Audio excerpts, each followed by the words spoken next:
Buenas noches, profe, compañeros. Mi nombre es Masher Quiroga. Esta es la actividad 1 de Gerencia de Distribución Física Internacional. El primer punto nos dice que identificar la naturaleza de la carga en el caso expuesto para la actividad. Entonces decimos que el producto que vamos a transportar o el producto que se está moviendo es carbón, que la naturaleza de la carga es una carga no perecedera, que el tipo de carga es una carga a granel sólido y que las condiciones de almacenamiento pues son altamente inflamables. Entonces decimos que la carga a granel sólida incluye un variado conjunto de mercancías, de cereales a carbón, de azúcar a mineral de hierro, que tienen en común transportarse como cargas homogéneas sin envase. Estas dos propiedades hacen que sea fácil su carga en las bodegas de un granelero o un bulk carrier. El segundo punto nos dice que identificar los e-counters utilizados por la empresa y explicarlos. Entonces, para poder identificar estos e-counters, lo primero que tenemos que tener en cuenta es que nos nombran dos puertos, que son el de Barranquilla y el de Buenaventura. Entonces, para el primer caso, que es el puerto de Barranquilla, el e-counters que vamos a utilizar es el FOB. Este e-counters pertenece al grupo F. Entra en la categoría de los contratos de embarque y es responsabilidad del vendedor pagar los fletes del transporte para el envío de las mercancías según la ruta establecida hasta el lugar convenido de origen, mientras que los riesgos de pérdida o avería de las mercancías, así como los costos adicionales que ocurran después de la entrega de la mercancía en puerto o en el terminal de embarque, son responsabilidad del comprador. Entonces aquí vemos que cualquier tipo de novedad va a ser responsabilidad del comprador. Ahora, para el puerto de Buenaventura, el e-commerce que vamos a utilizar es el DDP, que este pertenece al grupo D, y acá establece que el vendedor debe ser responsable por la llegada de la mercancía al lugar o al punto del destino en la frontera o dentro del país convenidos. El vendedor asume la responsabilidad de riesgo y de costo hasta el destino en toda la estructura de la DFI, incluyendo el IVA y el gravamen. Entonces, como veíamos anteriormente, en Barranquilla es responsabilidad del comprador asumir todos estos riesgos, y en el de Buenaventura es responsabilidad del vendedor asumir los riesgos que esto genera. El tercer punto nos dice que identificar y escribir los documentos utilizados en el DFI y decir cuál es el más importante. Entonces, el primer documento es la factura comercial, que es el documento que contiene la información del exportador o el importador, la descripción de la mercancía con su posición arancelaria, precio de la mercancía en la moneda de la negociación. El segundo documento es la lista de empaque, que esta describe el contenido de la carga, peso, volumen y medidas.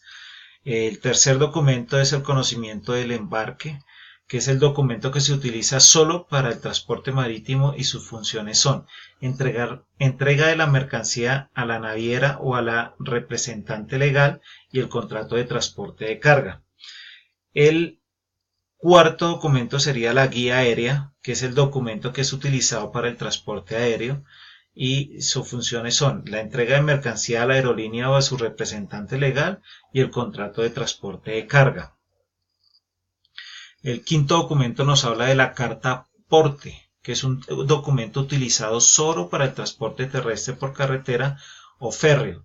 Igual que los dos anteriores, nos sirve para la entrega de la mercancía a la empresa transportadora y el contrato de transporte de carga. Sigue la carta porte OTM, que es el documento utilizado solo para embarques de transporte multimodal, es decir, que en su estructura de DFI requiere la utilización de dos o más medios de transporte para la movilización de la carga, y su función es se entrega la carga al operador y el contrato de transporte de carga. Está la póliza de seguro, que es el documento que asegura la mercancía en su totalidad cuando es distribución nacional o internacional. El certificado de origen, que es el documento que certifica el origen de las materias primas, productos, y se requiere para obtener los beneficios establecidos en el acuerdo comercial que tenga el país de origen con el país de destino. Y por último tenemos la licencia de exportación, que es el permiso previo que requiere el exportador para realizar el proceso de comercio exterior dependiendo el régimen y la modalidad que se escoja para la realización de la operación. Pues en mi concepto, el documento más importante creo yo que es la factura comercial, pues es el documento que contiene la información de la persona que está exportando, de la persona que está importando, ¿sí? La descripción total de la mercancía, su posición arancelaria, el precio y en la moneda que se está negociando. O sea, esto es como tener la tarjeta de propiedad de un vehículo. Nos está describiendo absolutamente qué estamos vendiendo, qué estamos comprando y en qué condiciones se encuentra. El cuarto punto dice que basado en el PDF del módulo 1 explique los contenedores y las paletas utilizados en los procesos logísticos. Pues en el PDF la verdad no encontré esta información, sin embargo la busqué por internet y encontré estos tipos de contenedores. El drip van son los contenedores estándar cerrados herméticamente y sin refrigeración o ventilación. Los metálicos como los estándar, pero sin cerrar herméticamente y sin refrigeración, empleados comúnmente para el transporte de residuos y basuras por carretera. El high cube, que son contenedores estándar, mayoritariamente de 40 pies. Su característica principal es su sobrealtura de 9.6 pies. El reefer, contenedor refrigerado, ya sea de 40 o de 20 pies, pero que cuenta con un sistema de conservación de frío o de calor y termostato. Deben ir conectados en el buque y en el terminal, incluso en el camión si fuese posible, o en un generador externo. Funcionan bajo corriente trifásica. Está el open top de las mismas medidas que los anteriores, pero abiertos por la parte de arriba. Pueden sobresalir la mercancía, pero en este caso se pagan suplementos en función de cuánta carga haya dejado de cargarse por este exceso. Sigue el flat rack, que carecen también de paredes laterales e incluso, según sus casos, de paredes delanteras o posteriores. Se emplean para cargas atípicas y pagan suplementos de las mismas maneras que los open top. Sigue el open side. Su mayor característica es que es abierto en uno de sus lados. Sus medidas son de 20 o de 40 pies.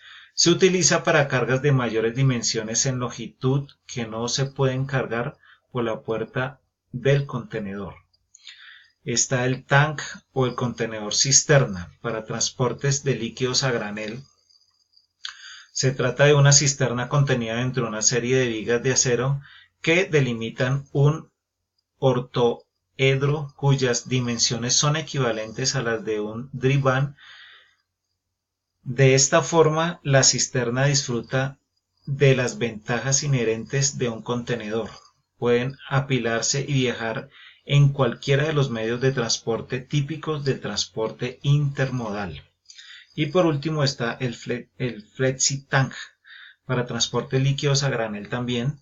Supone una alternativa de contenedor cisterna. Un flexi tank consiste en un contenedor estándar drip van, normalmente de 20 pies, en cuyo interior se fija un depósito flexible de polietileno de un solo, denominado FlexiPack.